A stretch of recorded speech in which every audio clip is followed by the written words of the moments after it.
Selamat datang di Think Talk, ruang jeda di tengah hiruk-pikuk kehidupan. Bersama kita hari ini Bang Agung Baskor, akrab disapa Bang Abbas. Izin Bang, siapa kabar? Alhamdulillah baik. Alhamdulillah.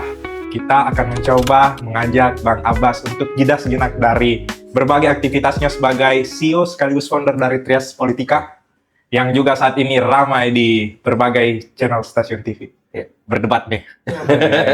Izin Bang bertanya nih, kalau ada satu kalimat yang menggambarkan Bang Abbas itu seperti apa sih? Satu kalimat ya. Apa ya? Mungkin sederhana, simple. Oke. Sederhana. Satu kalimat itu sederhana. Iya benar.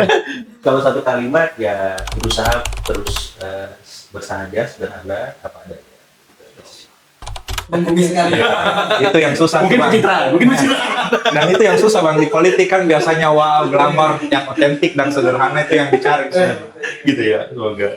Nah, ini mungkin kalau teman-teman biasa ini ya, Ya. lihat di data di mana, Bang, Iya. sering banget muncul nih untuk bahas-bahas politik. Iya, aktif di sosmed, di TV. Benar, Jadi, yang paling cuma kita pengen bahas yang nggak serem itu lah ya, serem itu. Karena biasanya ngomongin yang berat-berat, kita lebih Iya. santai aja gitu. Mungkin kalau dari Bang Abbas nih yang biasanya kan ngomongin politik gitu ya, Iya. yang ya masalah-masalah bangsa gitu. Betul. Tapi kalau boleh tahu sebelum-sebelumnya nih Bang, apa Iya. sih membuat Bang Abbas nih mau buat terjun dan fokus di area-area yang mungkin Sensitif. setiap hari ada Iya. aja Bang. Iya. Gitu. Karena memang dari kecil ya, saya berdialektika, berdiskursus, apakah sadar atau tidak di bidang politik. Mungkin kalau dulu karena suka baca gitu, terus kemudian lama-kelamaan jadi tahu, oh bacaan ini ternyata relasinya dengan politik. Nah ketika kuliah ngambil jurusan politik, teorinya, prakteknya di BEM, jadilah itu semakin klimaks ya, semakin kelihatan, oh berarti setelah lulus jangan jauh-jauh dari bidang ini nih, karena teorinya dapat di kelas, prakteknya dapat di BEM, kenapa nggak sekalian kerjaannya? Nah kerjaannya nemu, oh namanya ini konsultan politik, analis politik, pollster dan seterusnya. Jadi kok seru ya, sudah karena bisa dalam tanda petik buat mie ayam, jadi pollster, konsultan analis, ya udah fokus aja jualan mie ayam kayak gitu, nggak usah yang lain, karena susah kan mikir bidang yang lain yang kita nggak biasa geluti, akan udah dari nol, akan nggak maksimal dan lain-lain. Jadi berangkat dari kesukaan, terus tumbuh jadi profesionalitas, ya sudah dilakoni sampai sekarang gitu. Jadi kalau mungkin orang lain lihat serem, agak tepi jurang, ngeri-ngeri sedap gitu kan. Kalau saya justru melihat ya sesederhana mungkin, karena ini bagian dari kita berdemokrasi kan, supaya berkualitas harus ada yang mengawasi, harus ada yang memantau, dan salah satu tugas analis, konsultan ya di situ memantau, menjembatani, memastikan bahasa elit ke publik, bahasa publik yang teoretik dari dunia akademisi bisa nyambung, bisa difasilitasi, bisa diimplementasikan secara lebih seperti itu sih. Ini mungkin juga tips juga ya, kalau Ya. kita memilih karir pertama tadi harus disukai dulu ya Bang ya. Persis. Disukai, akhirnya bisa jadi profesional. Betul. Dan yang paling penting ada yang mau beli nih. Betul, artinya harus lihat pasar kan, harus adaptif, harus agile, harus sensitif dengan situasi market hari ini, karena kita nggak bisa berinovasi, mencipta produk tanpa lihat pasarnya seperti apa menyerap. Kalau pasarnya nggak nyaman, kita paksa, ya bangkrut kan. Jadi kan sekarang banyak nih idealis gitu ya. Bang. Betul. Wah, saya pengen begini nih, jadi pasti berhasil gitu. Laku gitu ya. Betul gitu. Ternyata nggak fit dengan Betul, produknya gitu. betul. Nah kalau saya melihat memang tadi ya, setiap bisnis, setiap usaha, setiap apapun yang teman-teman kerjakan itu pasti ada momentumnya, ada celah di mana kesempatan itu terbuka sangat lebar. Nah kalau di politik itu tiap 5 tahun sekali tuh, 2024, 2029, 2034. Nah kalau bidang yang lain mungkin juga ada celah-celah potensial peluang yang itu bisa mengakselerasi potensi dan bisnis usaha teman-teman. Misalnya bisnis apa tadi saya bilang, ketika krisis tuh teman-teman bisnis biasanya banyak yang mikir, banyak yang lari. Itu krisis itu disambut berinvestasi, mau kreasi apa. Jadi bukannya malah menakuti krisis, kalau orang bisnis itu justru mendekati krisis, mencari peluang, mencari solusi sehingga jadi bisnis kan, jadi apa ya, ya jadi ladang baru justru untuk bercocok tanam seperti itu. Nah, kalau saya malah penasaran gini Iya. Bang, kan politik kan kita selalu lihat nggak hitam putih, abu-abu gitu. Betul. Ada yang orang baik, ada yang orang baik banget misalnya. Betul. Pertanyaan adalah, pernah nggak Bang Abbas nih jadi konsultan, Betul. tapi sebenarnya Bang Abbas nih tahu ini mungkin ya, ini saya tahu nih kurang baik lah orang ini. Iya, gitu. Pernah nggak sih Bang gitu? Bukan pernah banyak. Jadi kalau saya sederhananya kan di konsultan itu ada research, kemudian survei, kemudian monitoring, ya, kemudian apa social listening, ada namanya juga consulting. Dan biasanya kandidat bisa milih tuh mau dua-duanya, riset dan consulting, atau salah satunya, risetnya aja, surveinya aja, social listeningnya aja, atau ya consultingnya aja. Consulting ini apa sih konkretnya? Ya kita buat pemenangan di media, di darat, ya di laut, supaya terintegrasi riset sama pemenangannya gitu. Nah sekarang ya tinggal memilih kandidat-kandidat yang tadi bermasalah atau tidak, mau yang mana jasanya. Nah kalau dia memang bermasalah dalam tanda petik, masih dalam ambang batas threshold tertentu, misalkan kalau di saya tidak pernah disebut sebagai tersangka, misalkan, berarti clean and clear lah, aman. Meskipun dia terduga gitu ya. Nah terduga berarti kontraknya harus bagus, kontrak kerjanya. Misalkan di situ saya cantumkan ada klausul di mana ya, pembayaran jasa atas servisi saya, survei, pemenangan dan seterusnya tidak terindikasi dari tindak pidana pencucian uang, tindak pidana terorisme maupun tindak pidana lainnya. Di klausul itu ada tuh. Jadi ya tugas saya fokus aja mengerjakan survei, mengerjakan pemenangan. Dari mana asal muasal, ya sudah di kontrak itu ditentukan. Berarti ketika dia membayar, berarti sudah bebas dari tindak-tindak pidana atau dugaan semacam itu. Karena saya kan nggak mungkin nanya, Mas Akbar atau Mas, ini kalau misalkan saya kasir di sebuah supermarket, maaf Mas Akbar beli coklat uangnya dari mana, kata kasir. Kan nggak mungkin kan.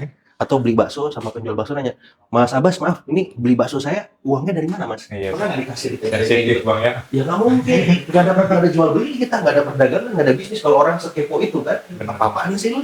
Sota banget, pengen banget tahu gitu kan. Nah jadi ya kerangka paling objektif ya saya kontrak kerja. Di luar itu ya saya memastikan saya googling, saya AI namanya nggak muncul sebagai apapun tersangka, terpidana, terdakwa dan seterusnya. Itu filter paling objektif, paling jelas supaya saya aman. Karena kan kita di bisnis apapun, termasuk bisnis politik kan reputasi. Ya trust. Kalau kita bermasalah di situ, maka hilang, terganggu ya bisnis kita, reputasi kita dan seterusnya. Sama-sama malah bisa ikut masuk dulu ya kalau Dipanggil saja, ada beberapa senior yang dipanggil karena dia mengerjakan survei nggak ada masalah, tapi uang yang dia gunakan itu digunakan untuk membayar survei. Dia dipanggil sama pihak aparat hukum kan lumayan juga tuh shock terapi ya. Shock culture juga, kita biasanya di depan media ngomong yang bagus-bagus, tiba-tiba dipanggil sebagai saksi kan, wah itu tuh. semoga tidak untuk saya. Nah sekarang nih bang yang lagi happening ada yang di OTT kemarin dan karir politiknya kan ya sempat dipecah sama Pak Prabowo, Bang Noel ya, wakil menteri tenaga kerja. Itu saya juga prihatin sebenarnya karena sering on air bareng beliau. Oh iya sama-sama vokal nih bang ya. Sambil ketawa ketiwi kita mendiskusikan masalah politik, kebijakan dan seterusnya. Tiba-tiba Bang Noel harus berurusan dengan KPK. Jadi saya sesungguhnya ya prihatin, sedih gitu. Tapi di saat yang sama ya Bang Noel harus bertanggung jawab karena tidak mungkin OTT terjadi tanpa bukti dan saksi yang cukup dari KPK. Dan selama ini KPK cukup profesional yang melakukan OTT gitu. Jadi kita serahkan prosesnya kepada KPK dan saya berharap Bang Noel bisa menjalani proses ini dengan sebaik-baiknya, sekuat-kuatnya ya, karena mesti nggak mudah gitu. Exposure-nya cukup tinggi, saya lihat di media sosial. Netizen maha benar juga sudah memunculkan fatwa-fatwanya seperti itu kan, dahsyat gitu ya. Begitulah, dan saya berharap ini bisa jadi alarm keras karena kartu merah sudah keluar bagi kabinet merah putih. Maka wakil menteri dia harus hati-hati, jangan lengah, jangan terlena, semua mata mengawasi teman-teman semua di kabinet. Kalau masalahnya mau tahu sempat ya Pak Prabowo tuh kasih statement buat yang sudah gitu silakan kembalikan dengan caranya seperti apa gitu. Betul. Itu saya kira soft spoken-nya presiden ya, sudah benar-benar mengajak, mengingatkan, menghimbau bahwa ini waktunya kalian bertobat nasuha nih. Masya Allah. Supaya lebih baik. Enggak, masih juga tarik sana sini. Ya, maaf cat. Udah bener. Sehingga ya kalau misalkan ada, bahkan kalau ada yang terindikasi bermasalah, sudah harus diganti, di reshuffle. Jangan sampai menjadi catatan baru. Karena sebelumnya itu di masa Pak Jokowi menteri paling banyak tertangkap ya oleh aparat hukum. Jadi mengalahkan rekor Pak SBY itu. Jadi Pak Jokowi, nah Pak Prabowo ini kan postur kabinetnya besar. Ada menteri 49, 48, saya nggak lupa persis angkanya, tapi wamennya juga sama. Totalnya ada 100-an lebih. 108, 109 saya lupa gitu, tapi yang jelas ini banyak orang nih. Human error-nya tinggi. Potensi mengalahkan rekor Pak Jokowi juga besar berarti kan. Artinya ya kalau misalkan Pak Noel sudah berurusan dengan KPK, coba disisir nih menteri wakil menteri mana yang rentan. Ya, ini momen untuk bersih-bersih ya dalam konteks kali ini ya soal hukum seperti itu. Dan ini justru kemarin menariknya kan ada beberapa media yang rilis nih. Ya sepak terjang Ya, Bang Noel rekam ini, jejaknya ya. jejaknya nih secara karir. Betul. Yang dengan 2016 dari Driver Gojek, ojol. driver ojol, Iya. terus kemudian jadi ketua relawan Relawan. Mas Jokowi, kemudian Komisaris. komisaris, dan sekarang jadi wakil menteri. Jadi Oh, iya. ada statement bahwa kalau mau cepet kaya, udah di politik aja gitu. Nah. Ini gimana menurut Bang? Ya cepet kaya cepet ambruk kan buat apa? Oh, itu tuh. Karena itu benar. hukum alam ya. Segala sesuatu yang cepat dan sangat cepat pasti turunnya juga lebih cepat lagi bahkan. Oke, Nah, saya menarik. percaya proses tuh. Nggak ada sesuatu yang baik, yang bagus, yang kita lihat enak itu dibangun tidak ada fondasinya, dan bangun fondasi itu lama. Bertahun. Ini kondisinya apa? Ya kalau saya fondasinya sederhana ya, ya karya kita, prestasi kita, kontribusi kita itu batu bata kita membangun fondasi karir kita dalam politik. Jadi ya nggak apa-apa kita mau shortcut, mau ambil jalan pintas, tapi jangan sampai itu mengganggu orang lain. Oke. Satu, melanggar hukum dan etika. Yang ketiga, akhirnya kita nggak berproses atau punya skill yang mumpuni untuk di bidang yang kita tempuh, yang kita emban amanahnya. Jadi saya melihat bahwa ya apapun lah karirnya, bidangnya, termasuk politik, pasti ada batu batanya, ada prosesnya, ada fondasinya. Jadi ya ini mungkin melawan arus ya, karena generasi saya dan sekarang mungkin pengennya cepat, Ya, instan, instan. pengen jadi, pengen tampil, pengen wow gitu. Nah, yang begitu-begitu kan artificial. Kalau teman-teman nggak punya fondasi yang kuat, digoda dikit nanti soal harta tahta wanita atau pria, yang kebaran kan, nggak bahaya. Nah, kalau kita berproses, digoda sekali, 2 kali, 3 kali, ya kemungkinan imunnya sterilnya lebih besar. Tapi kalau dia cepat, digoda kena angin topan, tornado, yang lain, bisa tercerabut akan kalau nggak kokoh, bisa hancur, bisa berantakan. Nah, saya berharap teman-teman yang mendengar ini nggak ada masalah dengan berproses, tidak ada masalah dengan membangun batu bata fondasi yang kokoh. Supaya apa? Supaya sustainable gitu, supaya berkelanjutan karir kita, visi misi kita dalam hidup semacam itu. Karena itu yang bisa memastikan kita bisa bisa diterima, bisa lebih baik, dan terakhir bisa memberikan dampak. Begitu. Oke. Jadi proses dalam karir politik. Benar nih Bang. Kalau ini Bang, sekarang pun yang rame tuh, Betul. yang agak mengusik kita nih tunjangan dari DPR, politisi yang katanya sangat tinggi tuh, sehingga membebani anggaran negara. Iya. Iya.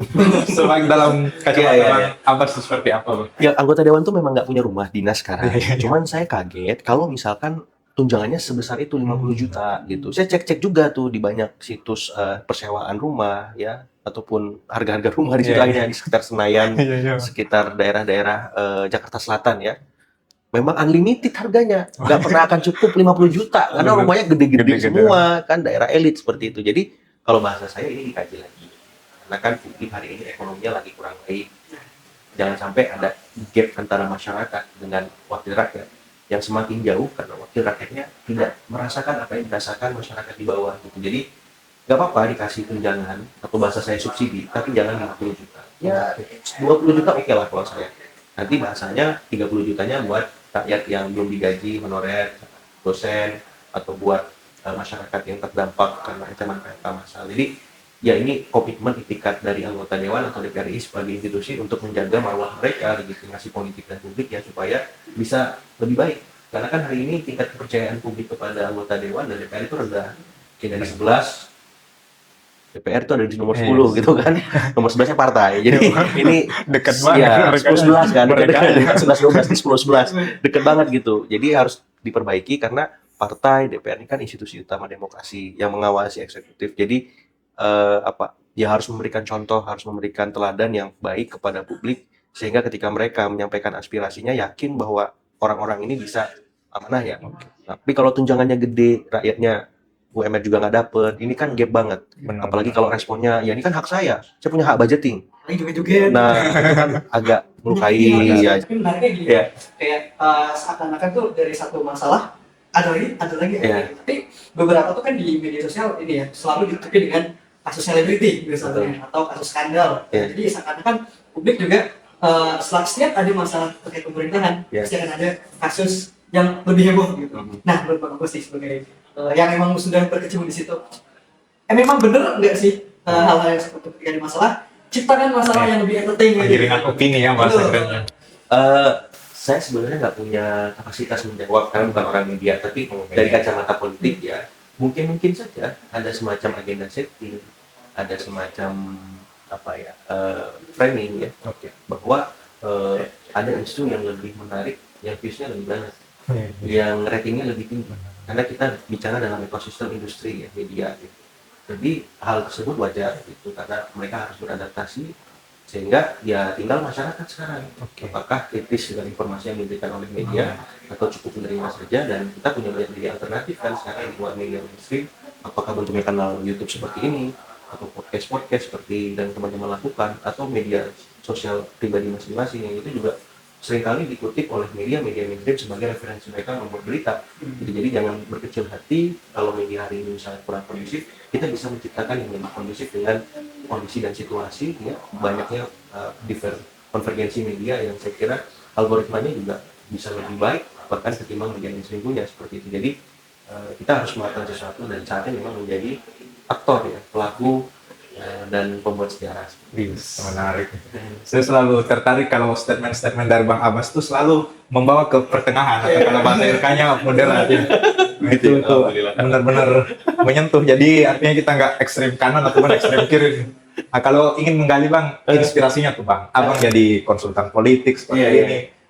Proses berpikirnya, proses pengalamannya seperti apa tuh Bang, sehingga lahir Bang Abbas ya. Oh gitu. Seperti ini Ya sekarang. pasti banyak ya yang kontribusi, pasti saya kira teman-teman mentor ya, lingkungan RK juga salah satu semacam itu. Jadi kalau saya, kita terus berproses saja dimanapun. Jadi jangan merasa puas tuntas dengan belajar, terus tumbuh ya tadi, walaupun hanya 0,1 senti 1 senti, gak apa-apa gitu.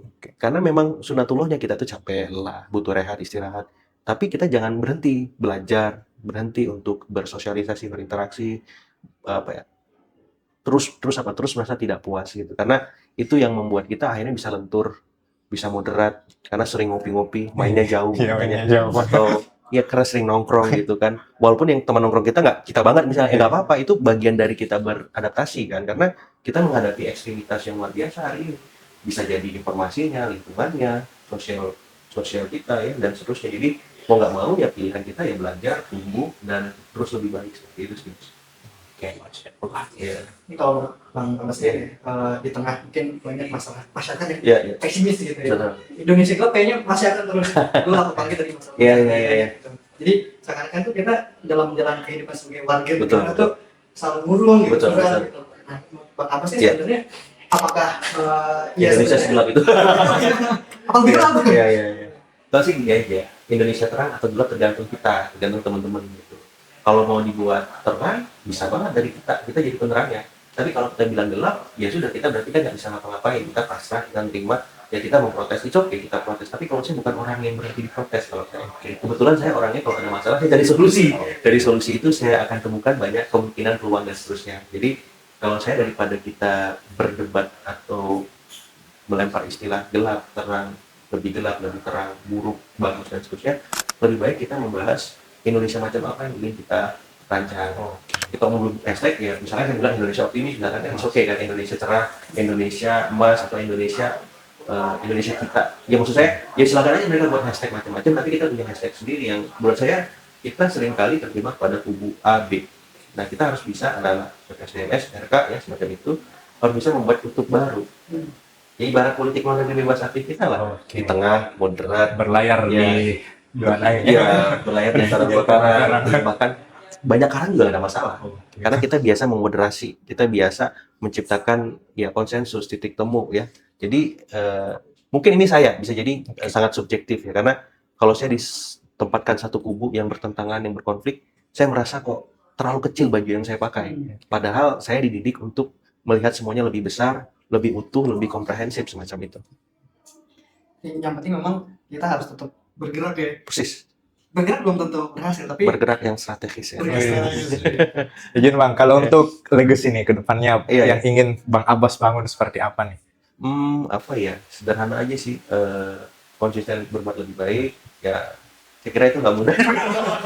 Tapi kalau berkarir langsung Bang sebagai aktor politik, apakah kepikiran Bang? Belum sih, Eksekutif, legislatif. belum. Jadi kalau saya masih mikir konsultan, analis ya, Lebih pas Bang, ya, atau coba-coba dunia akademis. Oh, iya, cocok Bang. Karena ada irisan-irisannya. Iya, Kalau benar, dunia Bang. praktis juga bisa, cuman saya belum mumpuni, masih banyak kurang gitu. Jadi saya merasa kalau saya masuk sebagai politisi atau kandidat, khawatirnya lebih banyak mudaratnya aja. Oke. Gitu. Oke. Ada kepikiran bang Iya. untuk lebih go internasional gitu? Go misalnya, internasional. politik. Oh. Ya, Bang Abbas sudah luar. Iya. Kepikiran sih, tapi kayaknya di Indonesia masih banyak Mas. Iya. Kayaknya Masih banyak. kalau di sini masih banyak hal yang bisa dilakukan ya, dan saya kira ya ada yang mengawal, tapi konsisten mengawal itu nggak banyak yang konsisten mengawal. Jadi Oke. yang di luar bisa sambil di dalam dijalani, agar apa yang di depan mata ini bisa kita selesaikan seperti itu. Oke, terima kasih Bang Abbas Sama-sama, atas semuanya. inspirasinya. Ya. Sangat menarik, banyak isu yang kita bahas Ya. dan semoga menjadi inspirasi Amin. untuk kita semua. Terlebih yang ingin berkarir di bidang politik. Hubungi Bang Abbas atau Trias Politika. Nah, ini ya. Demikian kami ucapkan terima kasih. Ya. Untuk konten yang lebih inspiratif lainnya silahkan share, like, and subscribe. Terima kasih Bang Abbas. Sama-sama. Assalamualaikum warahmatullahi wabarakatuh. Assalamualaikum warahmatullahi wabarakatuh.